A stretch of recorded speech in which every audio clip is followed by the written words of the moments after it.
1심 판결에서 무죄로 나올 확률은 거의 지금 없는 상황이다라는 퇴로를 찾기 위해서 대표직을 사퇴를 하고 총선 책임을 모면하기 위해서 자기 사람으로 갖다 놓는다. 이게 바로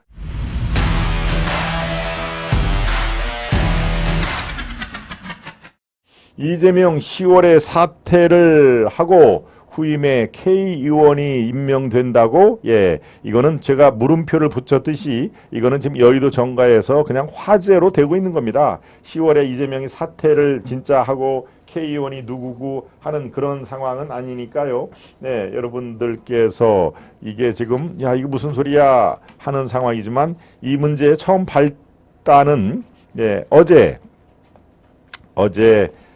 이 라디오의 정치 프로그램에서 나온 얘기입니다. 어제 그러니까 뭐 정치 평론가라고 있습니다. 여러분들이 아실는지 글쎄요.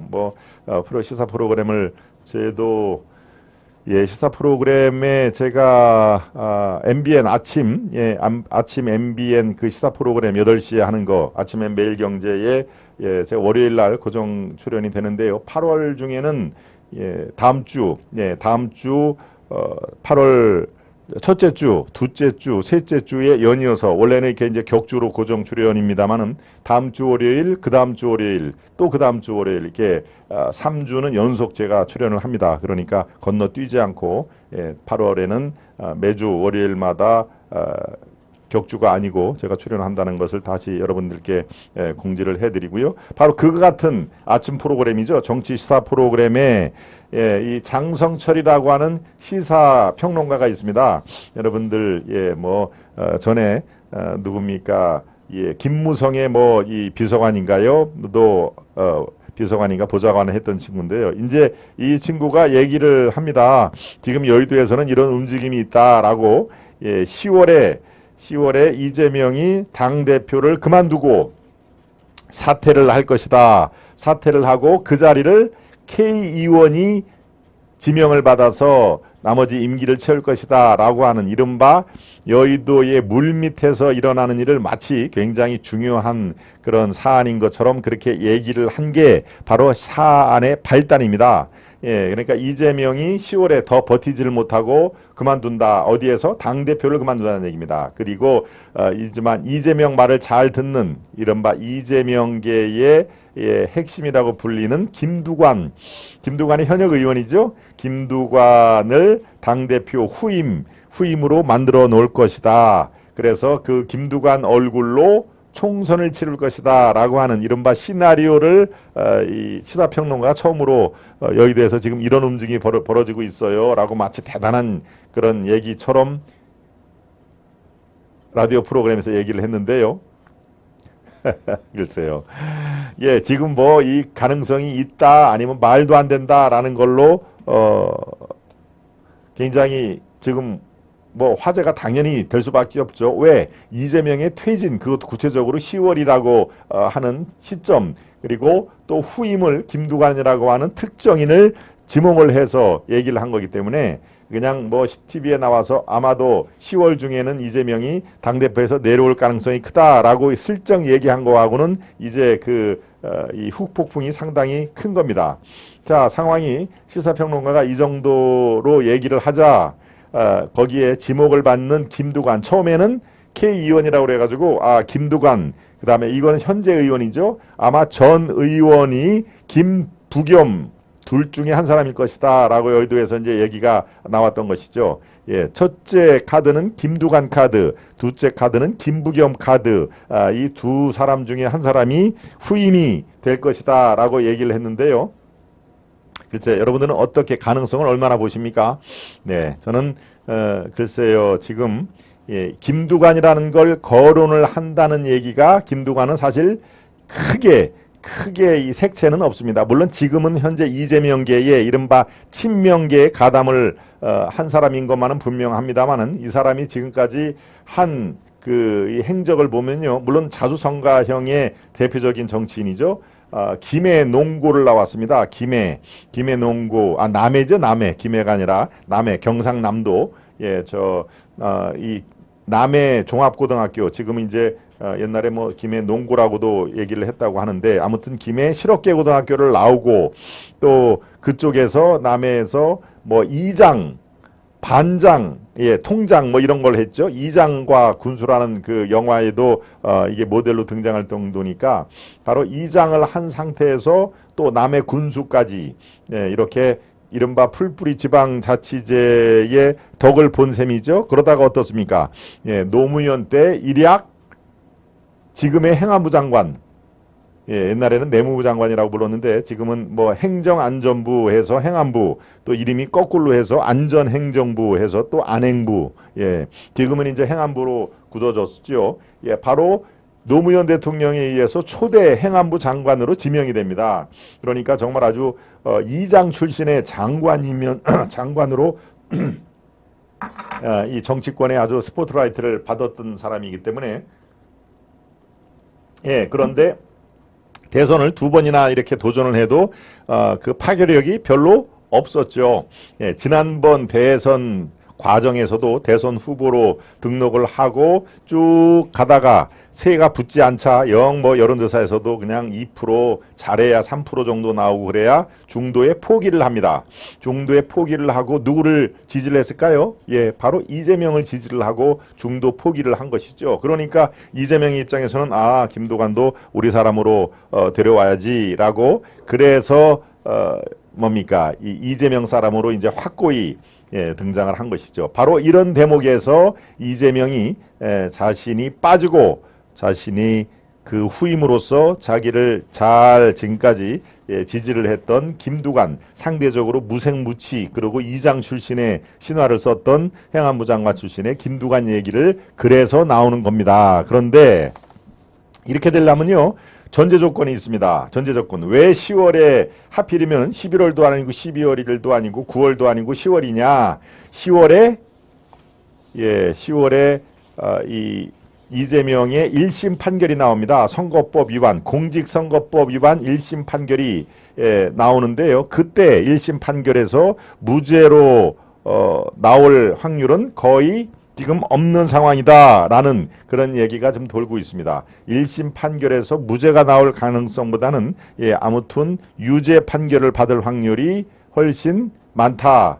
예, 그러니까 10월에 이 1심 판결 때 공직선거법 유죄 판결을 받으면은 이재명도 더 이상 버틸 재간이 없을 것이다. 만약에 이재명 체제로 이 민주당이 총선에서 폭망을 하는 경우에는 정치적인 재기는커녕 완전히 민주당 내에서도 역적이 될 수밖에 없는 상황이기 때문에 아마 1심 재판이 일어나고서 명예로운 퇴로를 찾기 위해서 자신이 대표직을 사퇴를 하고 대표직을 사퇴한다 하더라도 의원직은 그대로 유지를 하고 있는 거죠. 의원직은 사퇴를 하고 대표직은 책임을 총선 책임을 모면하기 위해서 자기 사람으로 갖다 놓는다. 이게 바로 10월 퇴진 후 K의원 즉 김두관을 후보로 내세운다라고 하는 시나리오의 이 처음부터 끝까지 전모입니다. 그러니까 지금 이런 상태에서 김두관이가 딱 이제 말이 나오니까 이 김두관이 얘기를 안 할 수가 없죠. 기자들이 이제 뭐 묻지 않을 겁니까? 예, 그래서 10월 이재명 당대표 사찰원과 함께 김두관이 등판설에 대해서 기자들이 잇따라 묻자 이거는 전혀 사실 무근이자 금시초문이라고 일축했다. 그러면서 전당대회가 열릴 경우 이 출마 의향에 대해서는 사람 일은 어떻게 알겠느냐라고 가능성을 열어놨다는 얘기죠. 예, 추석 이후 10월에 이재명이 사퇴를 하고 민주당이 전당대회를 새롭게 열어서 정통성 있는 지도부를 새로 뽑아 내년 총선에 대비한다는 시나리오. 네, 거기에 대해서 그런 그 정도의 큰 그림이 지금 이재명을 비롯해서 장 지도부가 이 김두관은 지금 당 지도부는 아닙니다. 최고위원도 아니고 큰 그림이 만약에 그려졌다면 여의도에 정식으로 소문이 났을 것인데 여러 사법 리스크 문제와 최근 현안들이 있지만 당 지도부 이재명을 중심으로 한 당 지도부에서 충분히 대응을 준비하고 있어서 그럴 가능성이 나는 높지 않다고 본다. 10월 전당대회에서 나를 이재명 측에서 딱 찍어가지고 김두관을 차기 당대표로 만들어야 된다. 그럴 가능성은 나는 지금 처음 들어봤다 하는 얘기입니다. 그런데요. 여기서 하나 또 슬쩍 말을 걸어 놓고 갑니다. 네. 총선 전에 민주당에서 전당대회가 열릴 경우 당대표 후보자 출마 의향에 대해서는 일단 당의 부름이 있어야 가능하다. 당의 부름이라는 게 뭡니까? 지금 이재명 세력이 자기한테 도움을 요청하면은 그거는 가능성을 열어두겠다 하는 얘기죠. 내년 총선에서 제 지역구인 PK 지역, 부산, 울산, 경남, 그걸 PK라고 하죠. PK 지역에서 좋은 결과가 나오면 내년 8월 전당대회 정도는 고민을 해왔던 적이 있다. 이렇게 얘기를 하는 겁니다. 또 김두관 오늘 아침에 이제 여러 군데 방송에서 얘기를 했을 거 아닙니까? 수박 논란에 대해서도 이렇게 얘기를 하네요. 수박이지만 속은 빨간색이라는 논쟁에 대해서도 좌표 찍는 점에 대해 이낙연 전 대표가 문제를 제기하고 이재명 대표도 흔쾌히 요청을 받아들이겠다고 했다. 즉 이 같은 당에서 수박과 수박 아닌 사람들의 분열은 패배의 지름길이기 때문에 이런 측면에서 또 접점도 있었다고 한다. 그러니까 이 이낙연과 이재명의 비명과 친명 세력에 자기가 중재를 할 사람으로 자기가 적절하다라고 그런 뉘앙스가 풍깁니다. 자, 이제 이쯤 되면은 이재명 10월 또는 뭐 11월 이 날짜는 중요하지가 않죠. 이재명 세력이 이거 1심에서 판결이 나오면은 이제 더 이상 물러날 곳이 없는 상태다. 그러고 총선에 대한 책임을 온통 자기에게 뒤집어 씌울 거 있으니까 명예롭게 퇴로를 만들어서 당대표는 일단 내가 그만둬야 되겠다라고 생각을 해봄직한데 이거는 지금 현재까지 여의도에 이런 일이 있었다라는 상황이고요. 제가 개인적으로 판단을 할 때는 10월 이쪽에서 이재명이 1심 판결을 받는다고 해도 바로 당대표를 사퇴할 가능성은 매우 적다라고 저는 판단이 듭니다. 네, 지금 그런 상황에서 이재명이 당대표를 쉽게 포기할 거면은 사실 진작에 포기를 했죠. 저렇게 아주 무슨 개혁 혁신위원회를 구성을 하고 김은경 혁신위원장을 자기 사람으로 앉히면서 이렇게 뭡니까? 이재명을 구하기에 앞장선 혁신위원회를 그럴 도구로 이재명 구하기 도우미로 삼을 필요가 없겠죠. 순순히 물러나지 않다에 저는 더 무게중심을 둡니다. 그러니까 물론 1심 판결을 지켜봐야 되겠지만 당대표 오히려 저는 구속이 된다 손치더라도 옥중 공천이라는 정말 극약 처방을 이재명이 내릴 가능성이 오히려 더 크다라고 보는 것이죠. 옥중 공천 이거는 지금까지 대한민국 정치사에서 한 2번 정도 있는 것으로 파악이 되는데요.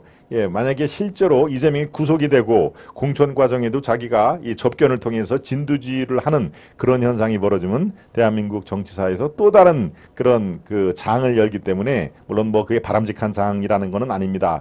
그런 충격요법을 통해서도 얼마든지 자기 세력을 공천 과정에서 많이 집어 누려고 하는 거기 때문에 오히려 끝까지 버틸 가능성은 대단히 높다. 그런 의미에서 친명과 비명의 갈라섬 분당 뭐 누구는 얘기를 했죠. 뭐 아름다운 결별 이상민 의원이 얘기했나요? 가슴은 아프지만 아름다운 결별도 가능하다. 뭐 이런 그 얘기도 했습니다만은 이재명이 10월에 순수하게 아주 자기 자발적으로 내려온다. 그럴 가능성은 현재로서는 아주 적다라고 저는 판단이 됩니다. 그런데 지금 아주 이런 시나리오가요. 40명이나 지지를 하고 있다. 이재명이 10월에 내려오고 1심의 유죄 판결을 받고 내려오고 후임에 이 김두관을 밀어주자라고 하는데 40명이 동의를 했다. 그 40명이 결국은 다 친명 아닙니까? 친명. 40명이란 구체적인 숫자까지가 나올 정도로 그럴듯하게 유포가 되는 상황인 것은 뭡니까? 이재명을 절대 내려오지 않는다라고 친명에서 얘기하는 것보다 약간의 융통성을 주는 것이죠. 만약에 유죄 판결을 받고 당신들 반대하는 세력들이 나를 그렇게 못 살게 구면은 여러 가지로 타협은 해볼 필요가 있다라고 하면서 미끼를 던지는 겁니다. 미끼를. 그러니까 우리가 그렇게까지 생각을 하니까 이들도 우리를 너무 코너에 몰면 안 된다. 코너에 몰면은 쥐도 고양이를 물지 않느냐라는 식의 여러 가지 다목적 포석으로 저는 삼고 있습니다.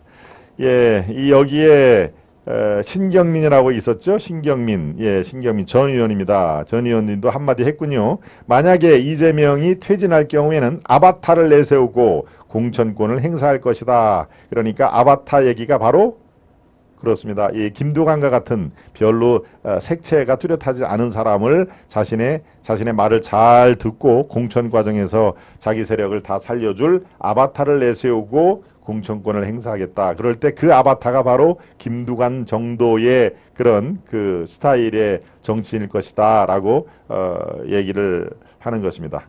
네, 이슈 1 여러분들은 어떻게 생각하십니까? 이재명의 후임에 김두관을 내세우고 자기는 쑥 빠질 것이다라고 하는 그런 의미.